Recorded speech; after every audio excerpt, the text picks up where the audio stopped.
Sejumlah rumah di perumahan swadaya Desa Cimara, Ciberem, Kuningan ini ambruk membuat warga panik. Akibatnya 3 rumah warga hancur terseret dari ketinggian 50 meter. Tak ada korban dalam kejadian ini, longsor terjadi usai hujan lebat melanda. Perumahan ini berada di atas perbukitan merupakan relokasi dari warga korban longsor sebelumnya. Dampak longsor, 20 rumah terancam, petugas pun mengevakuasi 76 orang ke lokasi yang lebih aman. Sementara banjir bandang luapan Sungai Cipagar, Kabupaten Cirebon menerjang 5 kecamatan. Bahkan sejumlah kendaraan milik warga yang terparkir hanyut terbawa kuatnya arus air. Warga menyebut air datang tiba-tiba dengan cepat, membuat warga pasrah tak bisa menyelamatkan harta benda. Warga kini memilih mengungsi. Ketinggian air? Ya kira-kira di sini ada 1 meter lebih. 1 meter. Banyak ini rumah yang terendam ya artinya? Banyak. Banjir bandang ini merendam ribuan rumah warga. Tim kontributor melaporkan.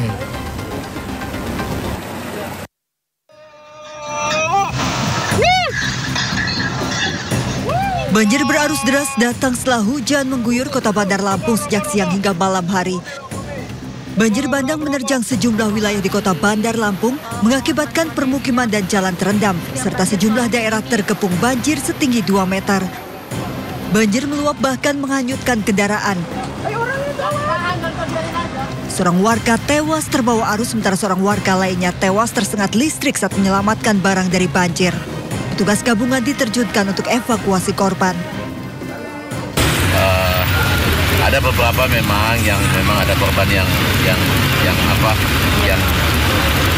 musibah lah ya. Iya. Tapi kalau yang terendam dan segala macam kita udah evakuasi. Banjir bandang telah surut namun menyisakan lumpur tebal. Pasca banjir, Pemkot Bandar Lampung telah memberikan bantuan kepada warga terdampak.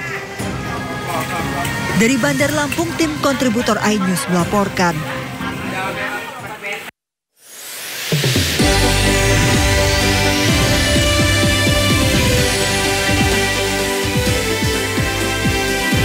Ratusan pegawai Kementerian Pendidikan Tinggi dan Sains Teknologi berunjuk rasa memprotes kepemimpinan Menteri Satrio Sumantri Brojonegoro.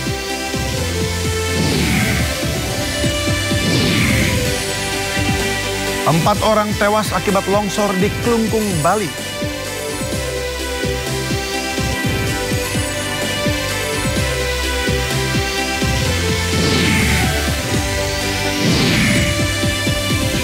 Aroma reklamasi semakin menguat dengan adanya temuan pagar laut telah memiliki hak guna bangunan.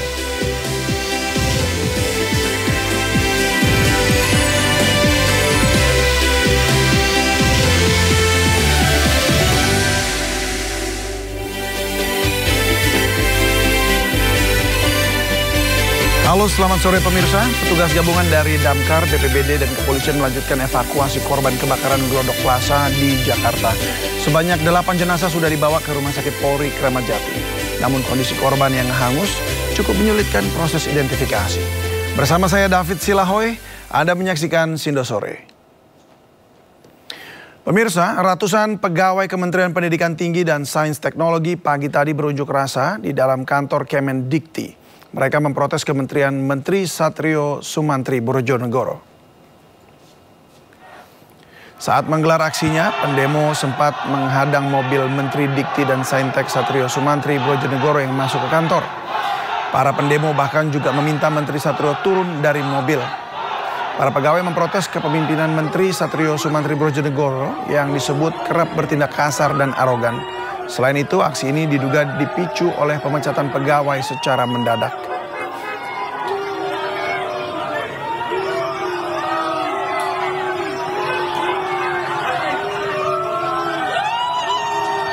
Sebenarnya aksi ini bukannya demo sebenarnya, bukan demo. Ini adalah respon ya dari teman-teman pegawai dari paguyuban pegawai Dikti. Ya, jadi ada beberapa yang memang yang telah dilakukan ya oleh pimpinan ya yang memang tidak sesuai dengan prosedur gitu, bahkan kesannya ya otoriter, bahkan juga pecat-memecat itu. Padahal kita ini kan instansi pemerintah ya organisasi. Semua itu dilindungi ya oleh aturan, oleh hukum sebenarnya. Kalau ada pegawai bermasalah ya ada aturannya lah. Bagaimana caranya, mekanismenya di dalam penyelesaiannya. Bukan datang pecat, diusir, bahkan seperti mengusir ya anjing barangkali ya. Gitu. Nah itu yang pada hari ini karena sudah ada beberapa kejadian ya, bahkan sudah ada yang dikeluarkan, sehingga ini menjadi puncaknya ya dalam kegiatan pada hari ini.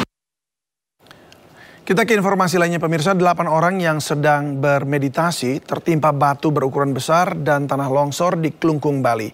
4 orang diantaranya tewas di tempat.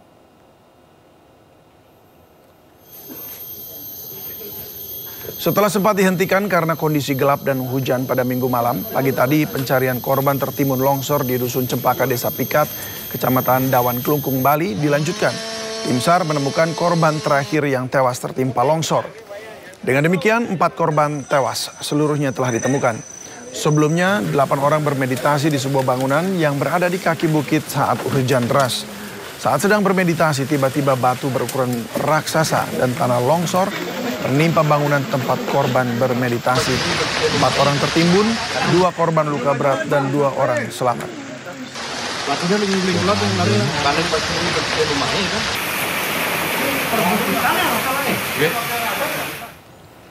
Pemirsa, untuk mengetahui kondisi terkini dari bencana longsor di Bali, kami sudah terhubung dengan Kepala Pelaksana BPBD Kabupaten Klungkung, Iputu Widiada. Selamat sore, Pak Putu.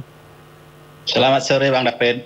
Ya, Pak, apakah proses evakuasi masih dilakukan dan berapa jumlah total korban yang tewas, Pak? Baik, jadi terima kasih untuk evakuasi orang yang melakukan meditasi di Bukit Muncung, Dusun Cempaka, Desa Pikat, Kecamatan Dawan, sudah selesai tadi pagi. Karena tadi malam itu kita sudah temukan 3 orang yang jenazah di tempat kejadian. Karena tadi malam cuaca masih hujan deras dan situasi di lereng itu kita sudah ketahui. Kita sepakat dengan Bapak PJ Bupati kebetulan hadir di lokasi dan Bapak Wakil Bupati terpilih ada juga di lokasi. Kami selaku tim di lapangan menyampaikan kepada Pak PJ mohon izin untuk pencarian pada malam hari itu kita hentikan karena ketakutan kita nanti situasi di lereng itu kita tidak ketahui. Takutnya nanti ada lagi longsor susulan sehingga malam itu Pak Bupati juga mengizinkan kami untuk istirahat dan dilanjutkan tadi pagi pencariannya seperti itu. Baik, tapi kami mau konfirmasi lagi, apa benar 4 yang tewas, Pak? Iya, 4 tewas berdasarkan dari yang ikut di sana pada waktu malam itu. Memang sore itu memang ada 8 orang yang ikut di dalamnya dalam melaksanakan meditasi itu. 4 orang selamat, 2 orang yang termasuk luka berat patah kaki, tulang di pahanya, yang 1 orang patah di tangan seperti itu. Yang 1 lagi hanya luka lecet dan tadi pagi sudah keluar dari rumah sakit. Yang 1 orang itu memang mengalami trauma seperti itu. Berdasarkan penyampaian yang selamat itu menyatakan bahwa memang benar ada 4 orang yang belum ditemukan pada sore hari itu, sehingga kami sore itu langsung mengadakan evakuasi dan kami menemukan 3 jenazah. Jenazah yang di 1 itu dari pagi kita temukan dan semua jenazah tidak terkubur ya. Semua jenazah masih di atas sehingga kita memudahkan untuk evakuasi seperti itu. Baik, untuk korban luka yang patah kaki dan patah tangan, bagaimana mereka saat ini kondisinya? Tadi pagi dengan ada kunjungan Pak Kapolda juga, Pak Kapolda Bali berkunjung ke lokasi kejadian. Tadi pagi, tadi siang jam 11, Rumah Sakit Klungkung sudah melakukan tindakan untuk mengoperasi terhadap yang patah dan yang luka-luka itu. Sudah dilaksanakan tindakan tadi pagi. Baik, lalu untuk kondisi cuaca di Bali saat ini seperti apa? Kalau kita berbicara cuaca di Bali itu masih kadang-kadang hujannya masih deras berserta angin, kadang-kadang terang. Seperti 2 hari yang lalu terang, kemarin sore baru hujan. Dan hujan itu pun disertai dengan petir yang menyebabkan beberapa wilayah kita ada longsor. Termasuk tadi pagi sekolah kita di SMP 3 Dawan juga mengalami longsor di temboknya. Oke, jadi masih ada potensi bencana susulan begitu yang memang harus diwaspadai begitu ya, Pak? Ya pasti, Pak, karena kondisi wilayah kita juga banyak yang berbukit, Pak. Ya, lalu berapa bangunan yang hancur? Bangunan hanya satu itu aja, hanya satu balai itu saja. pertemuannya itu saja, wantilan tempat untuk melakukan meditasi dan pengobatan itu saja yang hancur. Jadi bagaimana sih Pak sebenarnya kronologisnya di sana? Kronologis kejadiannya sebenarnya seperti apa sih Pak? Kami secara pasti tidak tahu Pak. Yang jelas kami mendapat laporan jam 5 sore ada tanah longsor di Dusun Cempaka Desa Pikat. Dan laporan warga itu ada yang korban seperti yang meninggal, tapi tidak dijelaskan berapa yang meninggal, sehingga kami langsung ke sana, Pak. Oke. Tapi informasi dari masyarakat memang sering dipergunakan untuk pertemuan oleh untuk meditasi orang-orang begitu ya? Untuk meditasi seperti dengan pengobatan seperti itu. Oh, meditasi pengobatan. Baik, apa ini memang sering dilakukan oleh artinya masyarakat sekeliling atau justru malah ini orang luar, bukan warga setempat? Informasinya sih warga di sana kebetulan juga tidak ada, yang ada tuh dari luar desa dan luar Kabupaten Klungkung seperti itu. Oh begitu, wow. Tapi memang sebelumnya tidak ada peringatan apapun untuk kawasan tersebut ya? Artinya itu kan bangunan juga tidak melapor dengan pemerintah, sehingga kalau pemerintah dibilang lalai, gimana kita bilang lalai, tentu kita tidak bisa untuk menguasai wilayah kita secara keseluruhan, kecuali ada laporan dari masyarakat. Dan masyarakat di sana pun adatnya pun tidak pernah katanya disampaikan laporan kalau ada kegiatan seperti itu. Baik kalau begitu. Terima kasih Pak Putu, Kepala Pelaksana BPBD Kabupaten Klungkung, Bali. Terima kasih sudah berbagi bersama kami di Sido Sore. Pemirsa, petugas gabungan dari Damkar, BPBD, dan kepolisian melanjutkan evakuasi korban kebakaran Glodok Plaza, Jakarta. Sebanyak 8 jenazah sudah dibawa ke Rumah Sakit Polri Kramat Jati.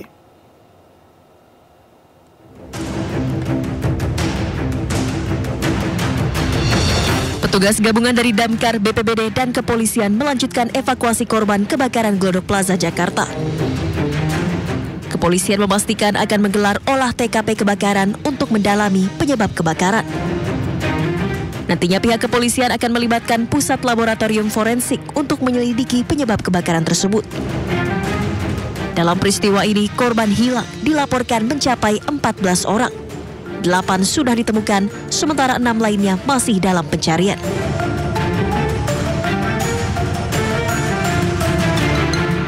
Sementara itu hingga kini total 8 kantong jenazah yang dibawa ke Rumah Sakit Polri Kramat Jati untuk diidentifikasi. Petugas masih melakukan proses identifikasi terhadap 8 jenazah korban. Proses identifikasi akan dilakukan hingga 2 pekan karena kondisi tubuh korban yang sudah tak utuh. Hingga kini petugas kepolisian masih menunggu keluarga korban untuk melapor ke pos antemortem di Rumah Sakit Polri Kramat Jati. Dari Jakarta, tim liputan iNews melaporkan.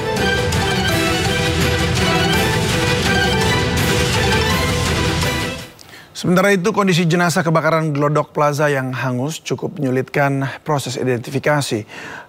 Hasil baru bisa diketahui setelah 2 minggu. Pemeriksaan fisik di kamar jenazah, kemudian mengambil sampel DNA dari jenazah sudah dilaksanakan, kemudian dikirim ke lab kita sehingga kita proses. Kemudian keluarga korban juga telah memberikan data-data tentang orang yang dinyatakan hilang, dan dari mereka kita ambil juga sampel DNA-nya, dan semuanya yang sudah kita ambil kita proses di lab laboratorium DNA Puskesmas Polri. Pak, kalau terkait dengan kondisi jenazah ini kan cukup buruk ya Pak, artinya mungkin ada lebih lama begitu Pak untuk proses identifikasinya, kira-kira berapa lama proses identifikasi akan dilakukan oleh pihak tersebut? Seperti yang saya berulang kali sampaikan bahwa normalnya itu 1-2 minggu, namun bisa saja lebih cepat, bisa saja lebih lambat ya, tergantung dari kapasitas kemampuan dari lab kita ya, karena dengan kondisi sampel yang agak sulit mungkin pasti saja proses akan lebih lama. Bisa saja nanti akan ada pengulangan ya. Pak, bukan kemarin ada 8 kantong jenazah dan berpotensi salah satu kantong itu bisa 2 atau 3. Sejauh ini identifikasinya apakah ada 1 kantong jenazah yang lebih dari 2 ini? Jadi gini, nanti di dalam kantong jenazah itu kan ada beberapa bagian-bagian tubuh yang tercampur ya. Nah, dari bagian tubuh itu kita ambil sampel DNA semuanya. Nanti kan muncul, kalau misalnya dia dari individu yang sama, pasti profilnya sama. Tapi kalau misalnya ada muncul profil yang berbeda, berarti itu 2 individu. Dan untuk mengetahui perkembangan terkini pasca kebakaran di Glodok Plaza, kita telah terhubung dengan rekan Syahreza Zanski di Rumah Sakit Polri Kramat Jati dan Galuh Pandu di Glodok Plaza. Selamat sore rekan-rekan. Saya ke Galuh Pandu terlebih dulu. Bagaimana perkembangan pencarian hingga sore ini, Galuh?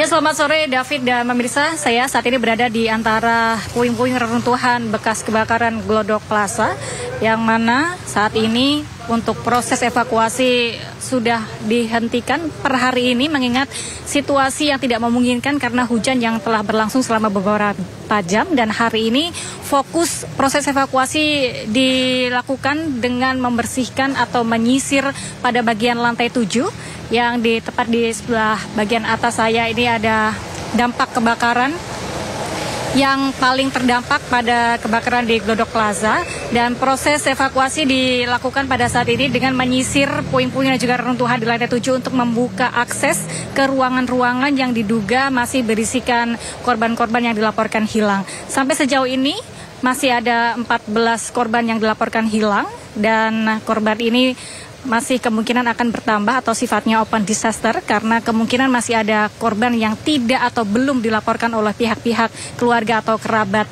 Dan dari selama 6 hari dilakukan proses evakuasi, dan dari 6 hari sejak terjadinya kebakaran ini sudah berhasil dievakuasi 8 kantung jenazah yang sampai saat ini masih belum bisa diidentifikasi dan masih dalam proses identifikasi. Yang mana dalam satu kantung jenazah ini kemungkinan bisa berisikan lebih dari 1 jenazah dan masih dalam proses penyelidikan oleh tim DVI. Dan pada siang tadi juga ada Kabid dari Ketua Tim DVI Pusdokes Mabes Polri yaitu Ahmad Fauzi yang hadir di sini untuk memantau dan juga meninjau serta mengevaluasi apa saja kendala-kendala yang dihadapi oleh tim untuk nantinya pencarian kepada para korban ini bisa dilakukan secara lebih efektif. Dan sampai sejauh ini para tim evakuasi, tim DVI, kemudian Polri juga mengalami sejumlah kendala, kesulitan untuk mencari para korban mengingat material atau reruntuhan dari puing-puing yang ada di lantai 8 ini sulit untuk diurai dan membutuhkan alat khusus untuk bisa mengurai material bahan seperti beton, kemudian bahan yang terbuat dari spandex untuk bisa membuka ke akses-akses yang kemungkinan besar terdapat para tamu yang pada saat itu mengunjungi tempat hiburan yang terletak di lantai 7. Dan informasi terbaru yang kami dapatkan dari hasil wawancara kami dengan Kapolsek Taman Sari yang menyatakan bahwa saksi melihat api ini berasal bukan dari lantai 7 namun berasal dari lantai 9 yang mana itu merupakan gudang yang kemudian api tersebut menjalar ke lantai 8 dan ke lantai 7. Sampai saat ini David dan juga pemirsa, aktivitas di Glodok Plaza masih belum berlaku normal, namun kami melihat ada sejumlah toko-toko yang ada di sekitar bangunan terdampak ini sudah mulai melakukan aktivitas jual belinya kembali. Namun untuk di bangunan ini dari seluruh lantai masih belum bisa beroperasi karena masih ditutup oleh polis lain, oleh garis polisi, dan ada sekitar 650 toko menjadi dampak dari kebakaran ini, sehingga informasi yang kami dapatkan juga kerugian material yang diakibatkan oleh kebakaran ini mencapai lebih dari 90 miliar rupiah. Dan sementara itu pencarian masih akan terus dilakukan kemungkinan 1 hingga 2 hari ke depan untuk selanjutnya dilakukan olah TKP setelah berhasil untuk menemukan para korban yang akan difokuskan ke depannya pencarian di lantai 8. Sementara itu yang dapat kami informasikan kembali ke Anda, David. Baik, terima kasih Galuh. Kita beralih ke Reza. Reza, bagaimana update identifikasi korban yang ada saat ini? Kurang lebih 8 orang ya? Ya baik, David dan juga pemirsa, hari ini belum ada keluarga korban yang kembali datang untuk melaporkan kerabatnya yang menjadi korban kebakaran di Plaza Glodok pada pekan kemarin ataupun Rabu malam. Namun informasi yang kami terima dari Kombes Heri Wijatmoko yang merupakan Kabid Yandokpol RS Polri, dari sekian pemeriksaan dari pos DVI antemortem, memang sudah ada 2 perempuan dewasa muda yang bisa dideskripsikan dari 8 jenazah yang diterima oleh pihak RS Pusdokpol RS Polri Kramat Jati. Namun ini masih belum diidentifikasi, David dan juga pemirsa, mengingat masih butuh pencocokan data dari pos antemortem, dan memang hingga saat ini memakan waktu yang begitu lama karena beberapa korban jenazah ini ditemukan dengan kondisi yang nahas seperti hangus terbakar, sehingga ini menyulitkan dari pihak tim DVI untuk bisa mengidentifikasi lebih lanjut mengenai seperti apa identitas daripada korban. Yang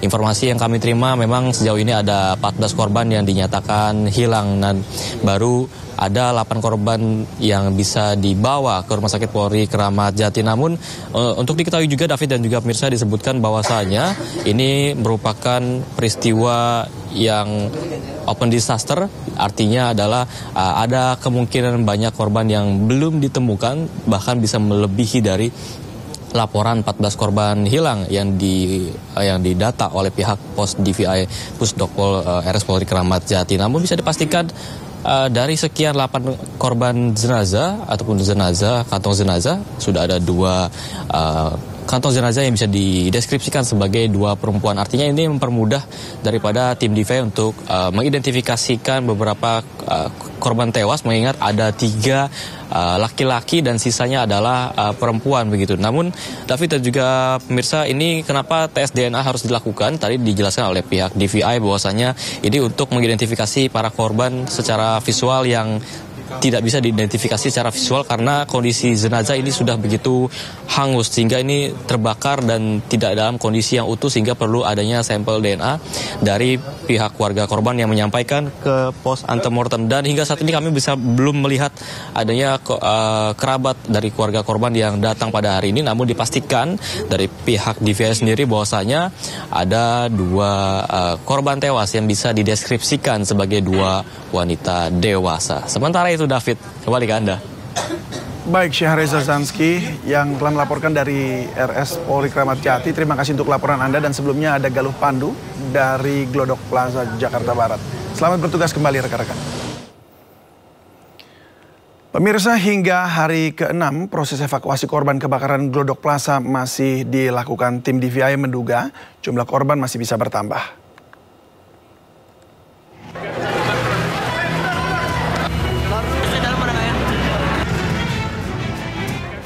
Tak ada yang menyangka, hingar-bingar dan sukacita di Glodok Plaza malam itu menjelma petaka. Pada Rabu malam, api yang diketahui bermula dari lantai 7 menjalar hingga atap gedung Glodok Plaza. Beberapa orang sempat terjebak di atas gedung hingga akhirnya bisa dievakuasi oleh tim pemadam kebakaran. Sedikitnya 20 mobil pemadam kebakaran dan 100 personil dikerahkan untuk menjinakkan api dan mengevakuasi korban yang terjebak. Namun nahas, besarnya kobaran api memakan korban jiwa. Proses evakuasi dimulai. Warga yang merasa hilang kontak dengan kerabat dan sanak keluarga yang beraktivitas di Glodok Plaza mulai berdatangan.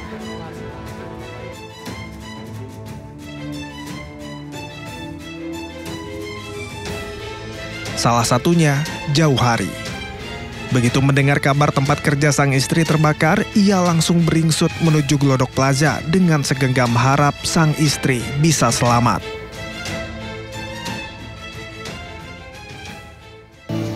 Saya berharap sih dia masih ada, Pak. Karena dia keluar rumah itu niatnya kerja. Dia bantu saya cari nafkah. Kalau untuk anak, Bang?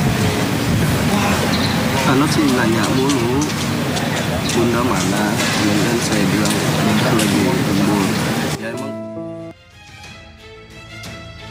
Selama proses evakuasi berlangsung, tim gabungan menerima laporan 14 orang hilang dan 8 jenazah dalam kondisi hangus terbakar.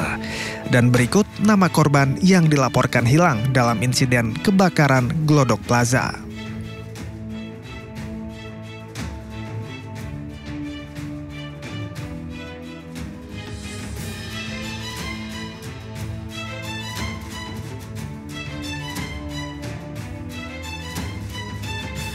Meski begitu, Kabid DVI Rodokpol Pusdokes Mabes Polri ungkap jumlah korban bisa saja lebih banyak dari yang terdata. Terlebih, Glodok Plaza merupakan tempat hiburan umum yang bisa dikunjungi siapa saja dan ada kemungkinan hilangnya korban tak disadari keluarga.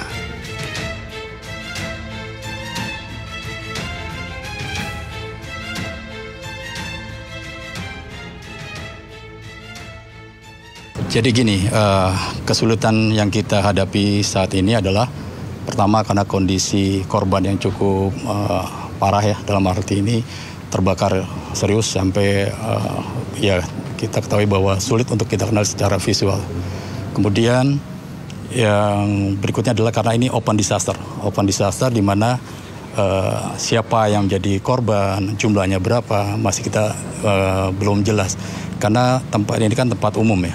Jadi yang masuk ke situ kita juga nggak tahu siapa. Bisa saja jumlah korban lebih dari 14 yang dinyatakan hilang. Evakuasi hingga proses identifikasi masih berjalan. Para keluarga korban mulai berdatangan untuk memberikan data antemortem guna kepentingan identifikasi.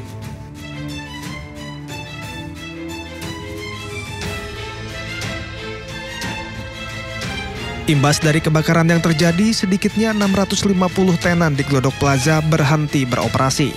Meski begitu, belum bisa ditaksir kerugian pasti yang dialami tenan. Para pemilik tenan belum diperkenankan untuk masuk guna kepentingan evakuasi para korban hingga alasan keselamatan. Pastinya sih di atas ratusan juta ya, karena kita punya toko itu sampai 650 toko.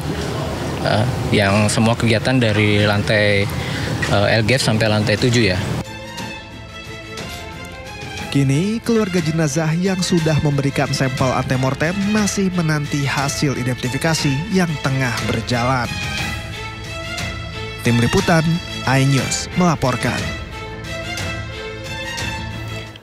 Pemirsa, Pusat Laboratorium Forensik segera melakukan pemeriksaan mobil milik Hendrawan Ostefan, Brigadir Jenderal Purnawirawan TNI yang ditemukan tewas mengambang di perairan Pelabuhan Marunda, Jakarta Utara.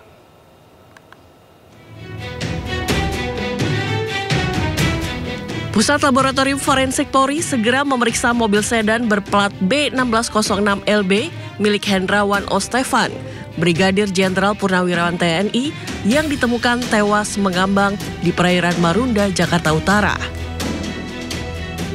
Pemeriksaan mobil tersebut akan didampingi penyidik Subdit Resmob Ditreskrimum Polda Metro Jaya. Mobil sedan hitam milik Brigadir Jenderal Purnawirawan TNI Hendrawan Ostefan ditemukan pada Sabtu 18 Januari sekitar pukul 9 pagi waktu Indonesia Barat.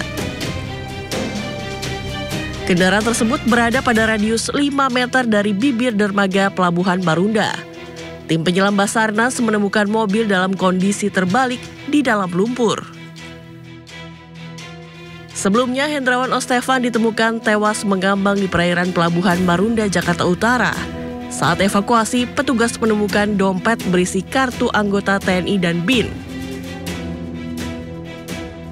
Detik-detik saat mobil yang dikendarai Brigjen TNI Purnawirawan Hendrawan Ostefan terjun ke Laut Marunda juga terekam dalam kamera pengawas yang terpasang di dermaga. Tim Liputan iNews melaporkan. Isu reklamasi semakin kuat dengan adanya temuan bahwa kawasan yang dikelilingi oleh pagar laut telah berstatus hak guna bangunan. Informasinya akan hadir usai jeda berikut ini. Tetaplah bersama kami di Sindu Sore.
nggak tepat kalau disegel, tapi oke lah kita hargai ya. Kenapa masih dihargai? Karena yang benar itu adalah dia dirubuhin.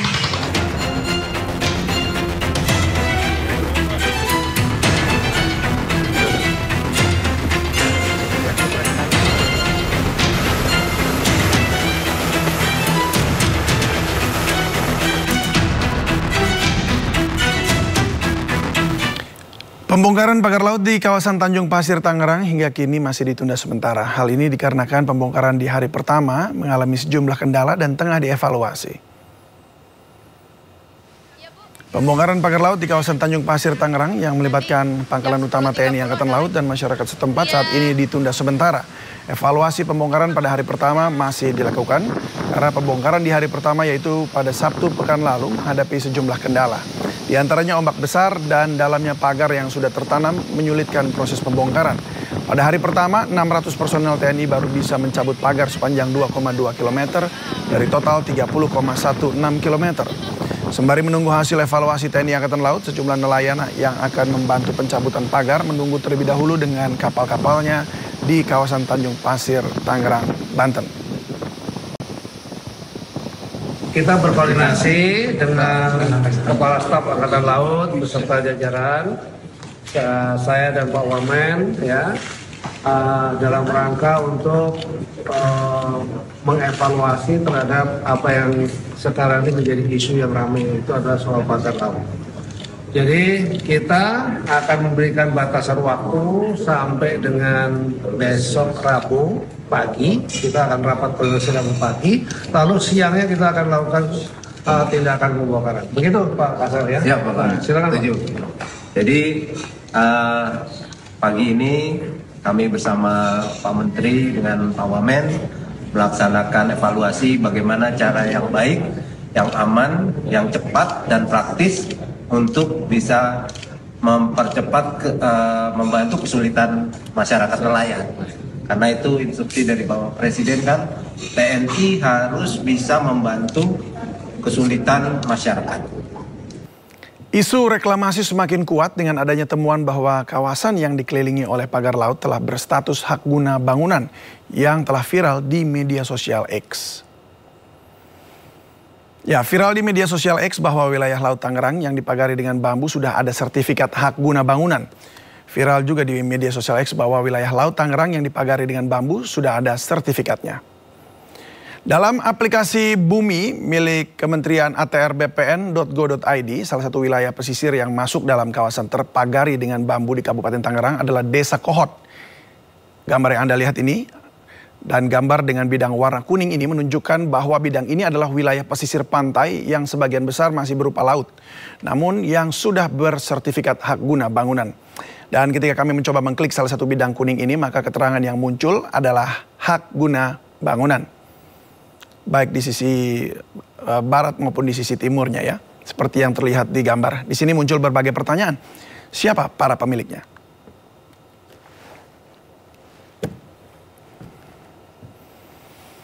Ya, untuk membahas temuan status hak guna bangunan atau HGB di atas laut punya siapa, kita telah terhubung dengan Kepala Biro Humas Kementerian ATR BPN, Harrison Mokodompi. Selamat sore, Pak Harrison.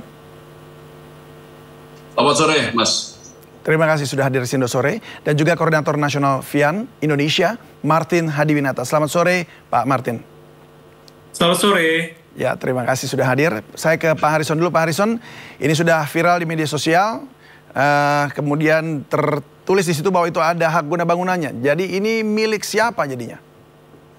Ya, tadi Pak Menteri, Pak Nusron Wahid telah bertemu juga dengan teman-teman media, antara lain memberikan semacam penjelasan lah dari apa yang hari-hari terakhir ini kita dengarkan dan kita saksikan.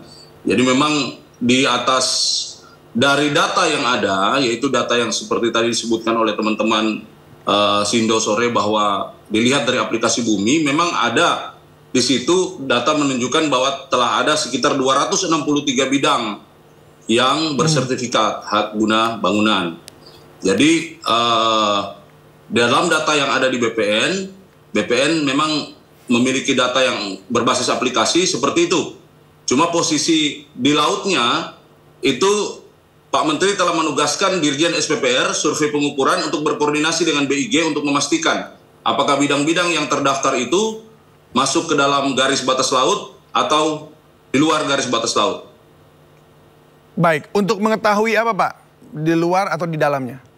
Ya, kan pertama kita harus koordinasi dulu mengenai garis batas lautnya. Garis batas lautnya di mana? Apakah garis batas laut itu berada di dalam, atau bidang-bidang tanah tadi yang bersertifikat itu ada di dalam garis batas laut, dan apakah itu berada di luar? Maka BPN melalui Ditjen SPPR, survei pengukuran, telah diperintahkan oleh Pak Menteri untuk melakukan koordinasi dengan BIG. Baik. Untuk melihat peta tersebut. Ya, baik Pak. Itu berarti kita tunggu dari utusan tadi ya, yang sudah diperintahkan untuk mendapatkan data tersebut. Tetapi ini ada 263. Ini milik siapa aja ini Pak? Karena dibagi 3 kalau tidak salah tadi Pak Nusron sempat katakan. Ya, tadi Pak Menteri sudah menyampaikan, ada yang perorangan, ada yang perusahaan. Yang perusahaan siapa punya Pak? Tahu. Ya, kalau nama perusahaannya tadi sudah disampaikan oleh Pak Menteri, itu ada PT Intan Agung Makmur, ada PT Cahaya Inti Santosa, kemudian ada nama perorangan. Tapi kita sendiri belum sampai kepada informasi terkait dengan kepemilikannya, karena itu kan harus dicek ke AHU ya.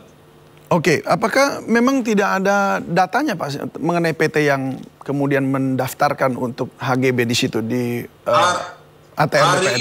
Hari ini kementerian itu belum buka warkahnya. Kita tuh lagi dalam diskusi, tahapannya begini. Kita harus cek dulu fisik di lapangan ini, sebagaimana informasi di bumi itu, apakah setelah dikoordinasikan dengan Ditjen SPPR dan dengan BIG, itu ada di dalam garis batas pantai atau garis batas laut atau di luar.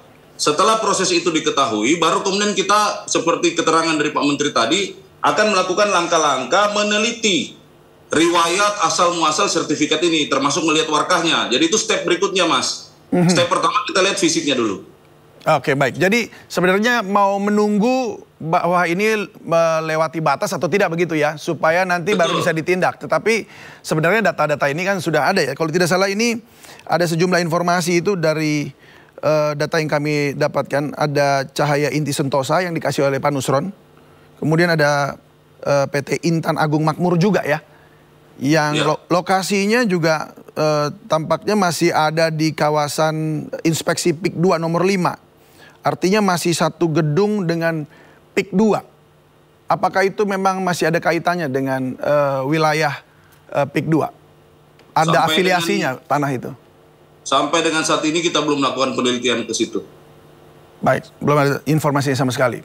Saya ke Pak Martin, apa tanggapan Anda Pak? Oke, baik. Pertama, terima kasih teman-teman Sindono sudah mengundang saya. Sebenarnya isu ini sudah lama kami ikuti ya. Saya bahkan pernah mengirimi surat kepada Presiden waktu itu masih Bapak Jokowi sejak Juni 2022 untuk keberatan terhadap adanya hak atas tanah di perairan di atas wilayah perairan. Dan ini pada prinsipnya bertentangan dengan putusan Mahkamah Konstitusi terhadap uji material Undang-Undang Pesisir ya, Undang-Undang Pengelolaan Wilayah Pesisir dan Pulau-Pulau Kecil. Dan ini tidak lain dan tidak bukan adalah salah satu cara untuk memprivatisasi, mengkapling dan merampas sumber daya perairan dari masyarakat, khususnya masyarakat nelayan tradisional, masyarakat nelayan kecil. Nah, membaca dari penjelasan yang ada, menurut kami pemberian HGB ini pada prinsipnya melanggar konstitusi Undang-Undang Dasar 1945. Mungkin ATR BPN akan berkilah bahwa mereka punya aturan, tetapi secara prinsip ini adalah pelanggaran konstitusi karena prinsipnya perairan ini kan tidak bisa diberikan hak milik ya, atau hak atas tanah. Tetapi ketika ingin memanfaatkannya dalam putusan MK tersebut itu pada prinsipnya diperbolehkan dengan bentuknya perizinan seperti itu. Jadi yang terjadi hari ini adalah bisa terjadi di semua wilayah Indonesia, khususnya di wilayah. Tapi ini temuannya ternyata bukan hanya hak guna bangunan. Garis pantai dan pada akhirnya Pak Martin, bukan hanya hak guna bangunan, tapi juga ada sertifikat hak milik juga di situ secara pribadi. Iya, maksud saya, ya Artinya ini juga perorangan juga bisa melakukan Bisa pelanggaran jadi. ini ya berarti seperti yang Anda katakan bahwa ini adalah pelanggaran undang-undang begitu. Betul, betul sekali. Karena ini pemerintah membiarkan adanya perampasan laut dari masyarakat nelayan. Karena prinsipnya laut ini kan milik bersama. Milik bersama ini bukan hanya dimiliki perorangan privat, tetapi ini milik negara yang dimanfaatkan untuk sebesar-besar kemakmuran rakyat. Baik, Jadi saya ke tidak Pak bisa Martin kalau diberikan begitu ya HGB, untuk saya ke hak atas tanah di Pak Martin, saya ke Pak Harrison dulu ya untuk mengkonfirmasi ini tanggapan Anda tadi. Silakan Pak Harrison, mengenai ini melanggar konstitusi, tanggapan Anda? Ya, jadi setiap instansi publik, termasuk Kementerian ATR BPN, tentu saja punya dasar kerja, landasan kerjanya. Aturan-aturan yang merupakan turunan dari Undang-Undang 5 tahun 60 itu kan banyak. Khusus untuk pendaftaran tanah, itu diatur oleh PP 18 2021. Tetapi yang tadi saya bilang, kita di Kementerian ATR BPN itu Pak Menteri telah clear tadi menyampaikan tegas. Pertama yang akan dilakukan oleh kementerian, ini kan bukti bahwa peta atau aplikasi yang digunakan oleh ATR BPN yaitu Bumi ATR itu kan memang wadah untuk masyarakat melakukan social control.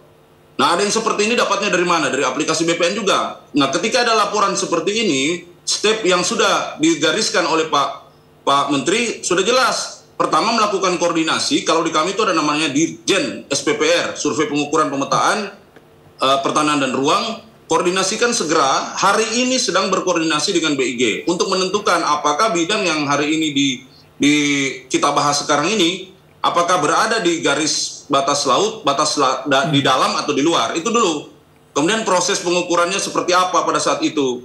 Nanti kalau sudah ada datanya, baru step berikutnya memeriksa warka penerbitan dan lain-lain. Apakah ini kemudian sesuai dengan ketentuan atau aturan? Nah, itu adalah hasil dari penelitian itu sendiri. Karena memang aturan memungkinkan apabila terbit sertifikat di luar ketentuan sepanjang dia belum 5 tahun, itu dapat dibatalkan karena administrasi. Baik, silakan Mas Martin. 5 tahun. Ya, untuk Mas Martin boleh menanggapi, silakan. Maaf, Oke. Jadi begini, Bapak bisa saja berkilah bahwa ini sesuai dengan aturan, sesuai dengan ini. Tapi norma konstitusi kita mengatakan seperti itu. Ini ditegaskan di putusan MK. Dan juga secara fisik, ini kan di perairan, bukan di pertanahan yang itu kita jejakkan kaki, seperti itu. Sehingga kalau misalkan memberikan hak atas tanah, nama prinsipnya aja sudah berbeda gitu ya, nama objek materialnya sendiri sudah berbeda gitu.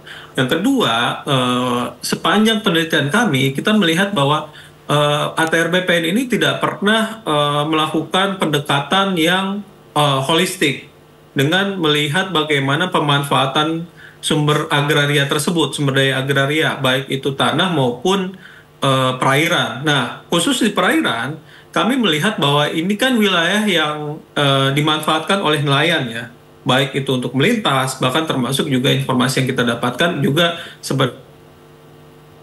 Baik, mungkin saya kembali ke Pak Martin, ke Pak Harrison. Terbit HGB ini kan menunjukkan ATR BPN juga tidak paham mengenai laut Indonesia gitu. Jadi seharusnya ATR BPN tidak menerbitkan HGB tersebut seperti itu. Saya harus mengulangi, terima kasih Pak Martin, kita memahami. Wilayah pesisir dan pulau-pulau kecil yang menunjukkan wilayahnya ini wilayah perikanan seperti itu. Ya, silakan Pak Harrison.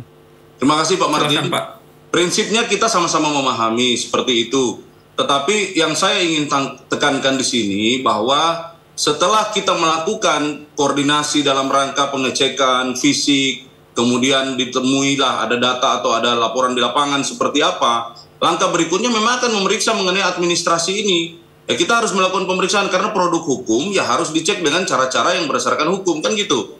Jadi harus dipastikan dulu apakah ini memang seperti apa riwayat penerbitannya setelah fisik kita koordinasikan dengan BIG sebagai pengampu data yang berkaitan dengan pemetaan. Itu aja. Karena kalau bicara soal data tentu kita harus bicara dengan semua pengampu datanya. Mengingat kalau bicara soal pemberian hak, itu kita tidak bisa meninggalkan hal-hal yang berkaitan dengan informasi spasial lainnya. Tata ruangnya bagaimana, izin lokasinya bagaimana, itu kan harus kita lihat semuanya. Tetapi anyway, kita terima kasih sekali lah, khususnya kepada masyarakat, media, teman-teman pegiat. Karena ini merupakan sebuah social balance untuk ATR BPN dalam rangka melakukan proses administrasi pertanahan dan ruang yang lebih akuntabel ke depan. Baik, Pak Harrison, tapi apakah memang wilayah pesisir seperti di wilayah Tangerang itu kemudian itu masuk dalam ranah atau wilayah yang memang kemudian di bawah ATR BPN yang bisa mengeluarkan hak guna bangunan maupun sertifikat hak milik? Begini, ATR itu kan namanya saja badan pertanahan ya dia ngurusin tanah pasti kan. Tapi ini kan ada wilayah lautnya. Bagaimana prosesnya itu menjadi tanah, ya itu kan harus dilihat sejarahnya. Itu tadi makanya warkah ini harus dicek seperti apa dasarnya. Kalau kita memberikan, misalnya ada lokasi-lokasi yang di lokasi lain lah, ada HPL itu reklamasi yang kemudian diterbitkan HPL pemerintah. Di atas HPL itu berdiri HGB, kan itu jelas kan riwayatnya. Nah inilah proses yang kita ingin ketahui juga. Dari proses baik. Itu. Jadi kalau tadi saya mungkin kita akan lihat petanya lagi. Kemudian peta itu kemudian menjadi menguning begitu semua ini. Berarti kan ada pemberian hak guna bangunan ini. Yang memintanya siapa? Yang mengajukan proposal? Riwayatnya di situ kalau bisa dilihat itu kan tidak langsung serta-merta HGB. Itu kan terbit dulu sertifikat hak milik. Nah, hak milik itu kan kita tidak hafal juga sekian ratus, itu kan harus dilihat warkahnya. Kemudian ada proses menjadi HGB, berarti kan ada proses peralihan. Itu juga harus dilihat seperti apa. Tapi yang paling penting itu mau terbit hak milik, mau terbit HGB, kita harus lihat dulu fisiknya. Isunya hari ini kan fisiknya seperti itu di dalam air. Kemudian setelah kita menemukan data-data tersebut bersama dengan BIG, kita masuk ke yuridisnya. Gitu loh. Gimana Mas Martin? Ya, kalau berbicara administrasi, ya memang harus ada proses-prosesnya. Tapi kalau istilah yang umum itu kan devils in the details ya Pak. Dengan administrasi yang begitu saja, ATR BPN tidak pernah mengakui kawasan wilayah perikanan nelayan seperti itu ya. Baik itu wilayah melautnya, melintasnya, maupun wilayah menangkap ikannya. Nah, dari administrasi saja ATR BPN sudah abai terhadap hak nelayan terhadap sumber daya perairan dan perikanannya seperti itu. Nah, dalam konteks ini saya mau bilang bahwa hak azazi nelayan itu tidak bisa diadministrasikan sesederhana Pak gitu. Bapak harus melakukan proses konsultasi publik di kampung, ya, di kampung nelayan di setempat, wilayah setempat. Apakah ini tempat wilayah nelayan melintas seperti itu? Apakah ini wilayah tempat nelayan untuk menangkap ikan seperti itu? Nah, konteks inilah yang ATR BPN saya kira tidak punya aturannya dan tidak akan punya karena yang ada di dalam bagaimana ATR BPN bergerak adalah bagaimana tanah gitu, tanah dan sifatnya fisik. Dan Mas kedua, Martin, apakah Anda melihat, mohon maaf saya tanya juga ini, apakah Anda melihat bahwa ada yang dilanggar di sini tentang peraturan terkait tata ruang, perlindungan lingkungan, dan juga keberlanjutan ekosistem pesisir? Ya, yang pertama yang tadi saya katakan, konstitusi secara norma itu tidak membolehkan adanya pengkaplingan dan privatisasi wilayah perairan. Karena ini adalah sumber daya milik bersama yang harus dikelola oleh negara untuk dimanfaatkan sebesar-besar kemakmuran rakyat. Jadi tidak bisa ada pemilikan pribadi, kepemilikan korporasi yang bisa jadi Pak Horizon sangat paham mengenai strategi nomini ya Pak ya, penggunaan nama orang untuk menguasai suatu tanah gitu. Di pulau kecil juga terjadi seperti itu, pakai nama orang, pakai nama perusahaan lain, tapi yang mengendalikan ada lagi gitu. Bisa jadi korporasi besar yang mengendalikan nama-nama orang tersebut. Baik, saya Mas tidak Martin. tahu korporasinya, harus ditelusuri oleh penegak hukum. Mas Martin, apalagi misalkan terjadi kita tahan dulu sebentar dialognya, korupsi di situ. Ya, mumpung Anda tadi menyebutkan bahwa ini menggunakan nama lain, menggunakan korporasi. Mari kita simak dulu pernyataan dari Menteri ATR BPN Nusron Wahid terkait sertifikat yang terbit di kawasan Pagar Laut Tangerang, Banten. Kami mengakui, kami membenarkan ada sertifikat yang berseliweran di kawasan Pagar Laut sebagaimana yang muncul di banyak sosmed tersebut. Jumlahnya 263 bidang dalam bentuk SHGB atas nama PT Intan Agung Makmur. Berita-berita yang muncul di media maupun di sosmed tentang adanya sertifikat tersebut, setelah kami cek benar adanya, lokasinya pun benar adanya sesuai dengan aplikasi Bumi, yaitu ada di Desa Kohot, Kecamatan Pakuaji, Kabupaten Tangerang. Nah, Pak Harrison, ada 263 dikatakan tadi oleh Pak Nusron. Lalu kemudian ada atas nama PT Intan Agung Makmur itu 234 bidang loh Pak.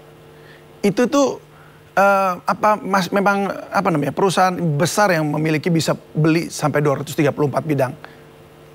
Saya tidak bisa komentar itu karena kita tidak membahas perusahaan. Kita membahas mengenai administrasinya. Bagaimana penerbitan sertifikat itu dapat dilakukan. Makanya tadi saya bilang di BPN itu 2 aspek pendaftaran tanah. Pertama penguasaan fisik, kondisi fisiknya, dan yang kedua kondisi yuridisnya. Nah itu harus dilakukan pengecekan. Jadi BPN itu melakukan kajian, ujian terkait produk, atau dia menerbitkan sebuah produk dalam rangka pendaftaran tanah, itu harus melakukan kajian 2 hal itu. Baik, 234 bidang itu tujuannya dulu apa, di mana? Kemudian yang kedua dipastikan yuridisnya, bagaimana riwayatnya, historinya terbit si sertifikat ini. Karena kalau ada data yang sedang dicek oleh tim, nanti akan diinikan oleh Pak Menteri, itu kan rata-rata hak milik yang terbit pada saat itu, sebelum jadi HGB, itu berdasarkan penguasaan pakai surat girik tahun 82. Nah itu kan harus dilihat, 82 ke 2025 ini berapa tahun. Betul, cuma pertanyaan saya tadi juga adalah setelah dari hak milik kemudian jadi hak guna bangunan, itu diperuntukkan untuk apa gitu tujuannya? Kita belum tahu itu, kita belum sampai ke sana. Kita sedang berfokus kepada ini produk yang sudah disampaikan oleh Pak Menteri tadi, 263 bidang, ini gimana riwayatnya, fisiknya pada saat dia terbit menjadi sertifikat itu, pengukuran pemetaannya bagaimana, kami koordinasi dengan BIG, apakah ini di luar atau di dalam garis batas pantai, kemudian bagaimana proses terbitnya peta dan pengukuran untuk dia menjadi sertifikat. Itu yang kita lagi mainkan hari ini sampai situ, ketemu datanya. Ya baik, silakan Mas Martin.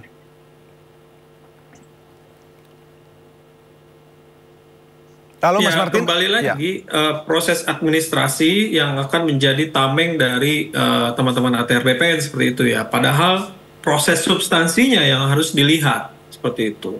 Secara normatif Permen ATR BPN yang menjadi dasarnya, kemudian Undang-Undang Cipta Kerja yang memunculkan PP Pertanahan itu menjadi dasar seperti itu kan ya Pak Harrison ya. Dan itu kita bisa nyatakan itu adalah bertentangan dengan Konstitusi Indonesia. Nah, dari substansi itu juga substansi fisik. Jadi wilayah-wilayah pesisir, Banten, Teluk Jakarta, kemudian sampai Serang, Tangerang, Serang, itu kan kawasan perikanan sebenarnya. Karena banyak nelayan yang di situ. Tapi karena pemerintah sendiri menetapkan itu sebagai PSN, saya tidak sebut proyeknya ya, menetapkan PSN, bisa jadi yang sangat berkepentingan adalah pemegang proyek PSN tersebut. Nah, kepemilikannya bisa nama orang, bisa perusahaan yang berbeda gitu ya, tetapi kendalinya di tangan siapa gitu. Kalau dari penyelidikan Anda atau penelusuran Anda, Mas Martin, yang di tadi proyek-proyek yang Anda katakan tadi ada PSN dan segala macamnya itu apakah memang yang disebut oleh Pak Nusron, Intan Agung Makmur dan Cahaya Inti Sentosa? Kami belum melakukan penelusuran ya, Mas, sayangnya seperti itu. Kita pun sudah melihat permasalahan hak atas tanah di perairan pesisir ini sejak 2022, tetapi memang baru kali ini yang mencuat, dan ini merupakan bentuk pengabaian negara terhadap konstitusi ya, bentuk pengabaian pemerintah terhadap konstitusi 45 gitu. Karena dengan tetap memaksakan adanya hak atas tanah di perairan seperti itu. Padahal baik, untuk temuan saya Anda, kira beberapa pejabat di KKP juga tidak sepakat dengan hak atas tanah di perairan pesisir karena ini pengkaplingan, ini privatisasi. Temuan Anda apakah hanya ada di wilayah ini saja atau ada di tempat lain? Kami sedang menelusuri, karena begini, pada awalnya ini kami ketahui diberikan hanya untuk masyarakat adat di dalam GTRA Summit. Nah, tahun 2022 seperti itu. Karena ada masyarakat adat yang menduduki bangunan untuk tempat tinggal, untuk masyarakat adat, untuk kawasan ya. Taruhlah informasi yang kita terima pada waktu itu suku Bajo. Lokasinya nanti bisa saya cari lagi ya, waktu itu 2022, dan kita keberatan itu untuk dilakukan secara umum, tetapi harus ada kekhususan hanya diberikan kepada masyarakat adat karena mereka punya hak atas kawasan gitu ya. Dan itu kepemilikan bersama, bukan kepemilikan individu seperti itu. Nah, ini yang menjadi catatan kami sejak itu. Tetapi apa yang Anda harapkan dari ATR BPN untuk dilakukan setelah penyelidikan ini selesai? Pertama memang perlu dicabut ya HGB atau SHM kalau ada ya terhadap kawasan tersebut gitu. Nah, yang kedua adalah SHM atas 17 bidang. Peraturan menteri atas 17 bidang ada ya. Iya, gimana Mas? Ya, ada SHM atas 17 bidang di wilayah tersebut. Nah, termasuk juga SHM menurut saya itu harus dicabut. Nah, itu yang langkah pertama yang harus dilakukan oleh pemerintah khususnya ATR BPN ya, karena Kementerian ATR BPN ya itu kan punya hak untuk mencabut ya sertifikat tanah yang dikeluarkan oleh kantor pertanahan di bawahnya karena baik, berada Pak di bawah Harrison, kira-kira bagaimana? Kedua harus mencabut Permen ATR BPN nomor 17 tahun 2016 tentang penataan pertanahan di wilayah pesisir dan pulau-pulau kecil. Ini menjadi legitimasi perampasan privatisasi daerah pesisir. Nah, ini termasuk juga Cipta Kerja atau Omnibus Law dalam PP 18 2021 dan PP 43 yang itu menjadi legitimasi memutihkan baik. Mas Martin, ini agak terputus-putus Mas Martin. Dan ini menurutku yang agak terputus-putus, tapi kami udah dapat intinya. Hanya tadi memang hanya untuk konfirmasi saja. Apa yang mesti dicabut? Permen nomor berapa? Permen ATR BPN nomor 17 tahun 2016. 17 tahun. Oke, baik. Saya ke Pak Harison. Di wilayah pesisir. Baik, Pak Harison. Bagaimana Pak? Apakah memang bisa untuk itu kemudian HGB-nya ditarik kembali? Ya, kemudian permennya juga dicabut. Saya ingin menegaskan satu rangkaian yang tadi sudah disampaikan Pak Nusron. Setelah isu ini mencuat, BPN kemudian melakukan koordinasi dan pengecekan. Kanwil BPN Banten dan Kepala Kantor Tangerang itu telah dimintai keterangan. Dari data itu sedang berjalan pemeriksaan. Pemeriksaan dilakukan fisik terlebih dahulu, perintah Pak Menteri kepada Ditjen SPPR, koordinasi dengan BIG sebagai pengampu peta. Setelah ditemukan data fisik, kita akan masuk ke data penerbitan sertifikat. Nah, di dalam proses itu memang ketentuannya bilang, kalau dalam proses penerbitannya ada administrasi yang tidak ditepati atau administrasi yang dilanggar, maka kalau sertifikat itu baru berusia di bawah 5 tahun, aturannya dapat dilakukan semacam pembatalan karena administrasi. Tetapi kalau di atas 5 tahun usia sertifikatnya sesuai ketentuan itu harus menggunakan putusan pengadilan tata usaha negara. Jadi proses ke sana itu telah disampaikan oleh Pak Menteri. Sekarang kita tinggal mengikuti stepnya.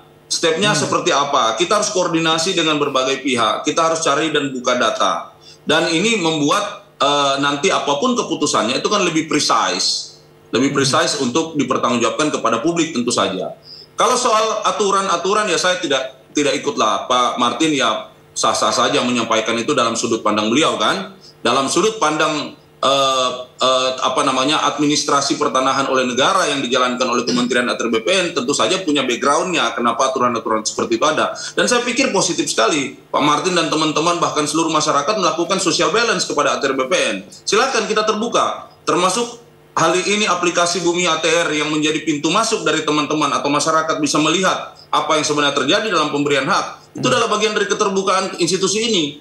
Kalau tidak ada aplikasi itu kan saya pikir tidak gampang juga orang untuk melihat bagaimana sebenarnya BPN itu melakukan pendaftaran atas tanahnya. Jadi ini kita melangkah ke sana. Cuma karena produk hukum ATR BPN itu kan mengeluarkan produk-produk hukum. Jadi produk hukum diterbitkan dengan tata cara hukum, ya cara untuk mengeceknya apakah mau dibatalkan atau seperti apa juga harus mengikuti ketentuan-ketentuan atau tahapan-tahapan hukumnya. Kalau tidak kan ini seperti nanti lingkaran setan muter-muter mau kemana sebetulnya itu. Baik Pak Harrison, jadi memang kita sangat berharap sekali juga bahwa ini ada titik terangnya dan kita juga berharap laut kita juga bisa dimanfaatkan dengan baik. Terima kasih Kepala Biro Humas Kementerian ATR BPN Harrison Mokodompi sudah berbagi bersama kami dan juga Koordinator Nasional VIAN Indonesia Martin Hadiwinata. Selamat sore dan salam sehat selalu. Terima kasih, selamat sore, salam sehat. Terima kasih. Ya, pemirsa, Presiden Prabowo Subianto meminta maaf atas berbagai kekurangan dalam program makan bergizi gratis. Informasinya akan hadir usai jeda berikut. Tetaplah bersama kami di Sindo Sore.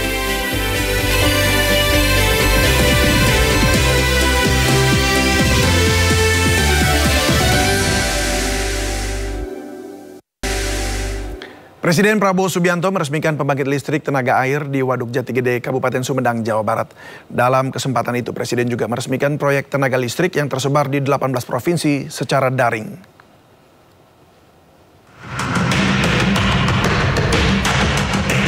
Di kawasan Waduk Jati Gede, Kabupaten Sumedang, Jawa Barat, Presiden Prabowo Subianto meresmikan proyek PLTA. Peresmian ini tak hanya untuk proyek di Jati Gede saja, namun juga proyek PLTA yang tersebar di 18 provinsi. Presiden didampingi oleh Menteri BUMN Erick Thohir, Menteri SDM Bahlil Lahadalia, Menteri PU Dodi Hanggodo, dan Direktur Utama PLN Darmawan Prasojo. 37 proyek, 26 pembangkit tenaga listrik di 18 provinsi yang menghasilkan energi 3,2 gigawatt lebih, kemudian jaringan gardu-gardu. Ini saya kira cukup membanggakan dan untuk itu saya ucapkan selamat dan penghargaan kepada semua unsur yang telah bekerja keras. Masih ada saudara-saudara kita yang belum menikmati listrik, insya Allah kita akan selesaikan dalam 5 tahun akan datang. Saya kira sangat mampu kita. PLTA Jati Gede sendiri memiliki tenaga yang berasal dari Waduk Jati Gede yang dialirkan melalui terowongan dan pipa. Proyek ini digerakkan oleh 2 turbin yang masing-masing berkapasitas 55 MW. Dari Sumedang, Jawa Barat, Rizky Julianto, iNews melaporkan.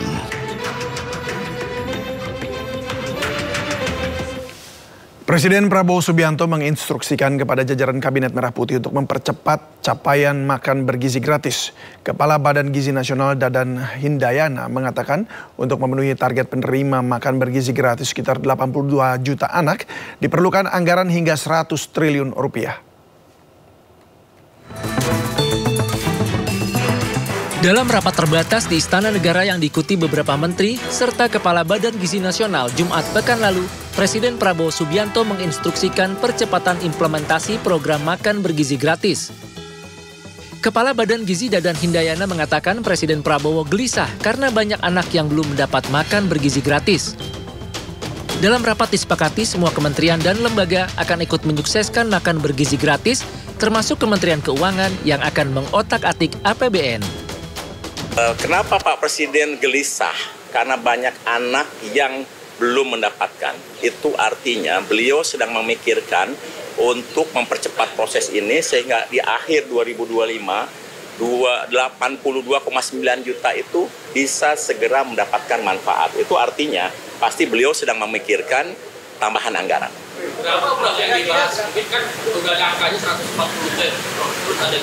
Gini, kalau dari hitungan Badan Gizi, kalau tambahan itu terjadi di September, sebetulnya 100 triliun sudah cukup untuk memberi makan 82,9 juta. Sementara itu, Menteri Dalam Negeri Tito Karnavian mengungkapkan sejumlah pemerintah daerah siap mengalokasikan anggaran pendapatan dan belanja daerah untuk program makan bergizi gratis dengan total mencapai 5 triliun rupiah. Dan untuk tahun 2025 ini lebih kurang kontribusi daerah yang mau menyumbang, bukan menyumbang, maksudnya mau ikut berpartisipasi itu lebih kurang 2,3 triliun rupiah. Ya. Karena mulainya nanti bulan September, mereka nanti setelah ada kepala daerah dilantik, maka nanti ada pergeseran anggaran atau perubahan APBD. Setelah itu mereka membangun sarana satuan pelayanan itu namanya, yang mungkin ada di sekolah-sekolah. Dengan mendukung program makan bergizi gratis, pemerintah daerah secara otomatis juga memperkuat perekonomian daerah karena banyak pihak terlibat dalam program ini. Dengan dukungan Pemda-Pemda, pemerintah makin optimis target 82 juta anak penerima makan bergizi gratis akan bisa tercapai pada akhir 2025. Pemirsa, Presiden Prabowo Subianto meminta maaf atas berbagai kekurangan dalam program makan bergizi gratis, termasuk soal belum meratanya pembagian makan bergizi gratis ke seluruh wilayah Indonesia. Presiden juga menekankan ketersediaan dana program makan bergizi gratis bagi seluruh anak-anak Indonesia.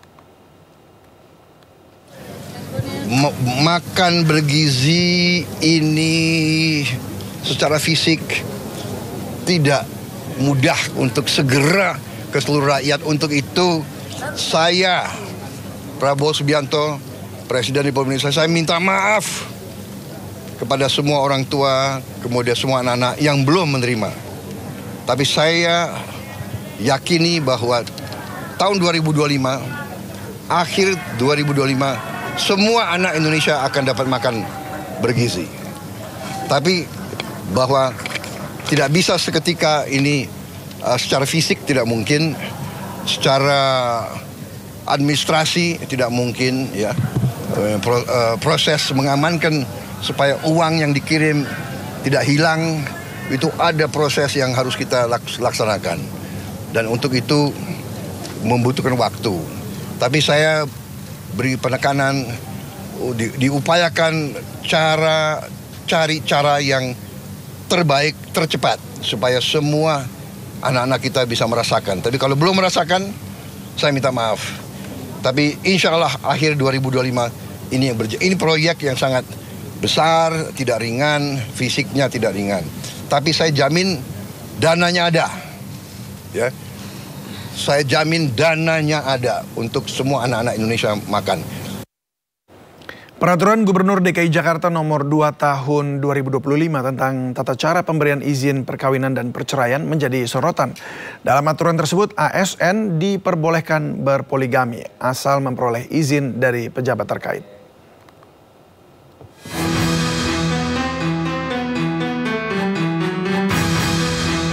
Peraturan Gubernur Jakarta nomor 2 tahun 2025 yang membolehkan aparatur sipil negara poligami dengan sejumlah syarat menjadi polemik. Meski mendapat berbagai kritik, penjabat Gubernur DKI Jakarta Teguh Setiabudi mengatakan peraturan tersebut tidak bermaksud mengizinkan ASN untuk berpoligami, namun dibuat untuk melindungi keluarga ASN. Jadi begini, Pergub 2 2025 bukan hal yang instan. Itu sudah dibahas cukup lama, sejak tahun 2023, dan sudah melibatkan juga bukan hanya satu OPD semuanya, juga melibatkan berbagai kementerian, termasuk juga sudah harmonisasi dengan katakanlah Kawil Kemenkumham dan juga stakeholder lainnya. Yang perlu juga saya sampaikan adalah bahwasanya apa yang tercantum, isi-isi dari Pergub 2 2025 itu bukanlah hal yang baru, karena kami juga mengacu kepada peraturan pemerintah yang sudah terbit terdahulu. Semangatnya adalah untuk melindungi keluarga ASN. Dengan cara apa? Dengan cara memperketat aturan terkait perkawinan maupun perceraian. Teguh mengatakan sebelum diterbitkan peraturan itu sudah digodok sejak tahun 2023 lalu dengan pihak-pihak terkait. Peraturan Gubernur Jakarta nomor 2 tahun 2025 ini mengatur tentang tata cara pemberian izin perkawinan dan perceraian untuk ASN. Dalam pasal 4 mengatur soal perizinan poligami bagi ASN, diantaranya pegawai ASN pria yang akan beristri lebih dari seorang wajib memperoleh izin dari pejabat yang berwenang sebelum melangsungkan perkawinan. Selanjutnya pada pasal 5 mengatur soal syarat untuk mendapatkan izin poligami bagi ASN, diantaranya alasan yang mendasari perkawinan. Selanjutnya mendapat persetujuan istri atau para istri secara tertulis, mempunyai penghasilan yang cukup, sanggup berlaku adil, tidak mengganggu tugas kedinasan. Pasal 6 berisi poin yang membuat ASN tidak dapat izin poligami, diantaranya bertentangan dengan ajaran dan peraturan agama, bertentangan dengan ketentuan peraturan perundang-undangan. Sementara Wakil Menteri Dalam Negeri Bima Arya merespon soal polemik kebijakan penjabat Gubernur Jakarta soal Pergub izinkan poligami ASN. Bima mengatakan Pergub tersebut dibuat untuk mempertegas aturan terkait izin pernikahan bagi ASN termasuk dalam urusan poligami. Pergub ini adalah memberikan kepastian hukum, aturan yang lebih jelas tentang proses-proses perceraian dan pernikahan. Jadi tidak hanya sekonyong-konyong masalah poligami, tapi perceraian pernikahan. Banyaknya angka perceraian, ada dinamika keluarga di situ. Kita harus melindungi semuanya. Kemudian sebetulnya di Pergub ini tidak ada norma baru. Semuanya merujuk pada Undang-Undang Nomor 1 tahun 2074, yang PP 10 tahun 83, PP 45 tahun 90, ya, dan surat edaran DKN. Jadi nggak ada norma yang baru, semuanya sama sebetulnya. Ya, walaupun ada yang baru lebih sedikit diatur di situ tentang istri yang sudah 10 tahun tidak bisa melahirkan. Kita memperketat. Nah, jadi intinya memperketat proses poligami, nggak mudah. Untuk ASN ini nggak mudah, harus diperketat supaya nggak gampang kawin cerai. Pergub DKI Jakarta yang memberikan izin ASN berpoligami asal memperoleh izin dari pejabat terkait menimbulkan kontroversi di tengah masyarakat. Berbagai reaksi warga muncul, termasuk dari anggota DPR RI Rieke Diah Pitaloka. Melalui postingan di media sosial, Rieke mengkritik aturan baru tersebut. Sebelumnya penjabat Gubernur Jakarta menegaskan terbitnya Pergub nomor 2 tahun 2025 untuk melindungi keluarga pegawai negeri sipil. Tim Liputan iNews melaporkan. Pemirsa, dalam rangka memperingati Hari Dharma Samudra 2025, Komando Armada Republik Indonesia bersama MNC Peduli mengadakan kegiatan bakti sosial di Pondok Pesantren Al-Fatah Cilengsi, Kabupaten Bogor, Jawa Barat. Kegiatan ini diselenggarakan untuk memberikan manfaat bagi para santri dan warga sekitar.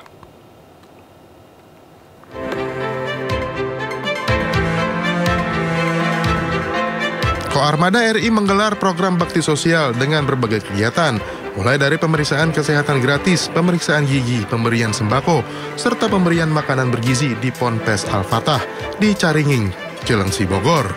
Kegiatan sosial ini digelar dalam rangka memperingati Hari Dharma Samudra 2025 dengan tema kobarkan semangat pertempuran prajurit Jalasena yang tangguh, profesional, dan modern. MNC Peduli turut ambil bagian bersama 20 tenaga medis serta 30 mahasiswa Fakultas Kedokteran Universitas Pertahanan pada rangkaian kegiatan yang memberikan manfaat bagi masyarakat ini. Tentu kaitannya juga untuk mendukung pemerintah karena sebetulnya program pemerintah ini sangat baik ya, di mana masyarakat kita ini tentu masalah gizi ya. Kita kan mengharapkan generasi emas ya kan. Ada bonus demografi di tahun 2045 itu harus kita capai dari gizinya dulu, kemudian pendidikan. Ya. Ini yang harus kita sama-sama tingkatkan. Ya karena ini baik untuk publik, baik untuk masyarakat gitu. Ini adalah tentu sama-sama untuk membuat kita lebih merekatkan lagi kerjasama dengan berbagai lembaga. Warga sekitar serta para santri merasa senang dengan cek kesehatan serta pemberian bantuan sembako. Ya bagus membantu masyarakat ini kan masyarakat lemah sih kebanyakan Bu. Masyarakat lemah yang ekonominya ya, agak kurang gitu. Mewakili seluruh pesantren di Indonesia, kita harus berbakti kepada negara. Jadi dari pesantren untuk Indonesia dan dari Indonesia untuk dunia. Memberikan manfaat bagi masyarakat menjadi tekad bersama Koarmada RI dan MNC Peduli melalui beragam kegiatan sosial lainnya. Dari Bogor, Jawa Barat, Wenda Nura Zulkarnain, iNews melaporkan.